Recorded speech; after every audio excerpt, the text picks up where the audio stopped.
సంవత్సరాల తరబడి government job కోసం వేచి చూస్తున్నారా? కేవలం 8 నెలల్లో మీ కల నెరవేర్చుకోండి. వెంటనే కింది నెంబర్స్ కి కాల్ చేయండి.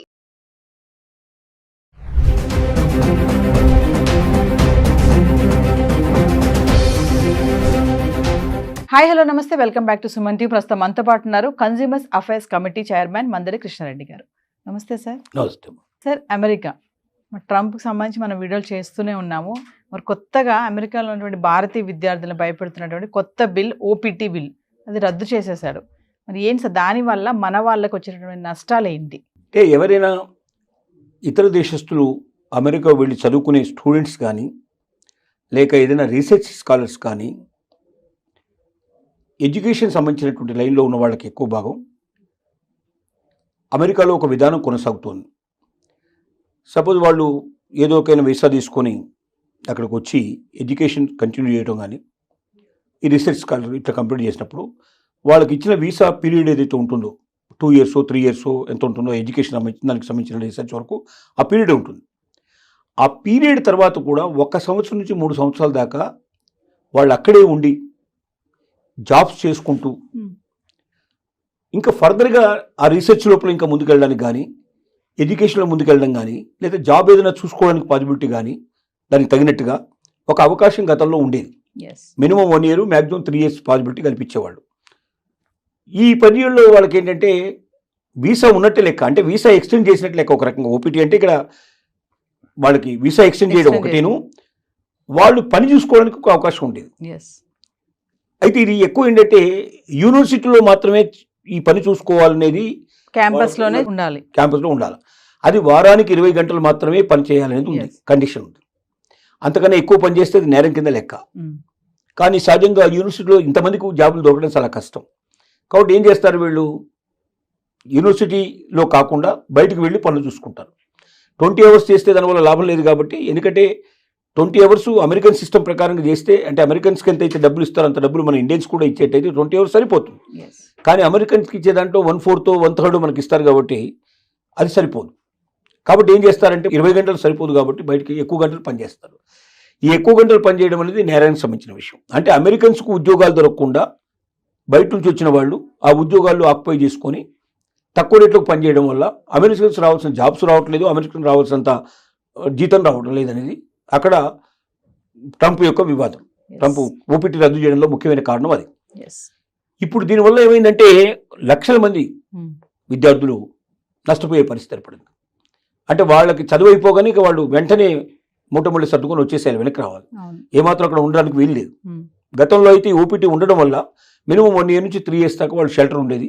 ఆ 3 yearsలో వాళ్ళకి యూనివర్సిటీ లోపల కూడా పనిచేసుకునే అవకాశం ఉండేది, బయట కూడా పనిచేసుకునే పాసిబిలిటీస్ ఉండేది.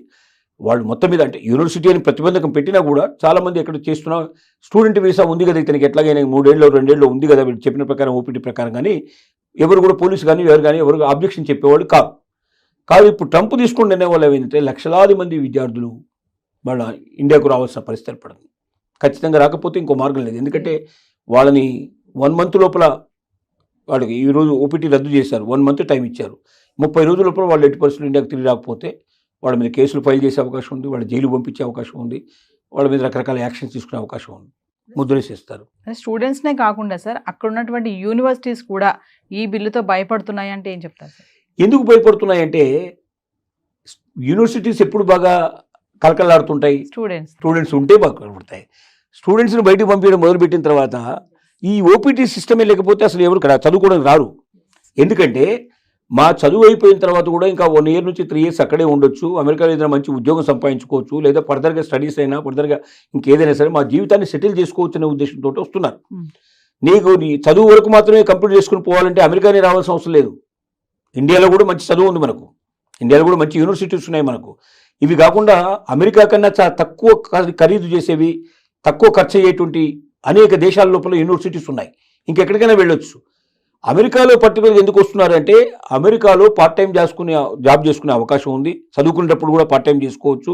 అలాగే చదువు అయిపోయిన తర్వాత కూడా 1 year నుంచి 3 years ఇక్కడ ఉండొచ్చు. మనం ఈ లోపల మనం ఏదో ఒక ఉద్యోగం సంపాదించుకొని మనం పూర్తిగా సెటిల్ కావచ్చు 100% అనే ఉద్దేశంతో మాత్రమే అమెరికాకు వస్తున్నారు.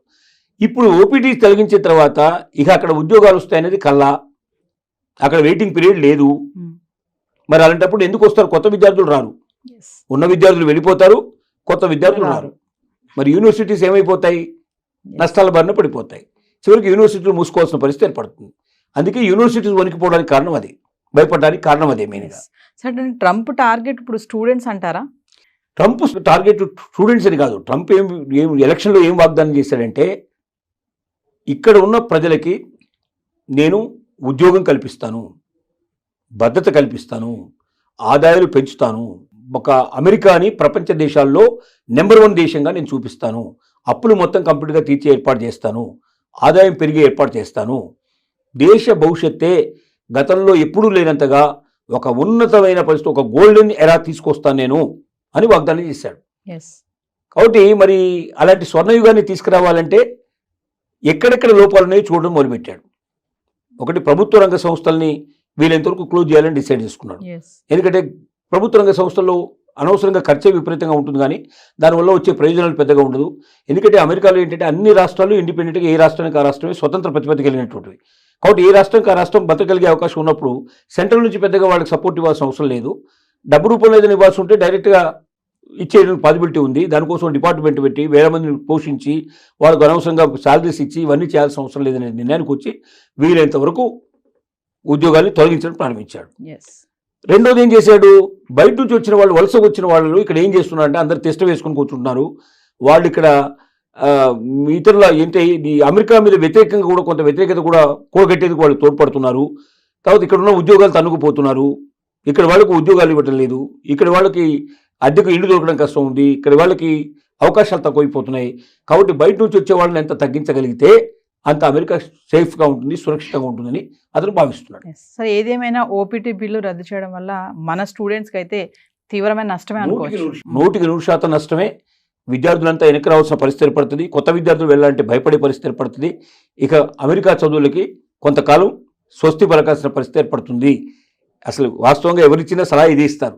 ఎందుకంటే ఏ క్షణంలో ఏం జరుగుతుందో తెలియని దేశంలో వెళ్ళి దేశంగాని దేశం లోపల అక్కడ ఉండి అక్కడ ఒకవేళ ఉండాలనుకుంటే ఒక నెలకి ₹1,00,000 ఖచ్చితంగా కావాలి. ఒక నెలకి ₹1,00,000 కావాలి. అంటే తల్లిదండ్రులు పంపించాల్సిన తప్ప ఇంకో మార్గం ఏముంది? తల్లిదండ్రులు ఎంతకాలం పంపించగలుగుతారు? చదువు అయిపోయిన తర్వాత కూడా ఇంకా ₹1,00,000 నెలకు చొప్పున సంవత్సరానికి 12 లక్షలు 15 లక్షలు ఖర్చు పెట్టాలంటే ఎంతమందికి అవకాశం ఉంటుంది అది? కాబట్టి చాలా మంది పోరు. 100కి 90 మంది 95 మంది వెనక్కి వచ్చేస్తారు. ఒక 5% పీపుల్ 10% పీపుల్ మేబీ డబ్బు బాగా ఉన్నవాళ్ళు పంపించుకునే పాసిబిలిటీస్ ఏర్పడతాయి. Thank you sir.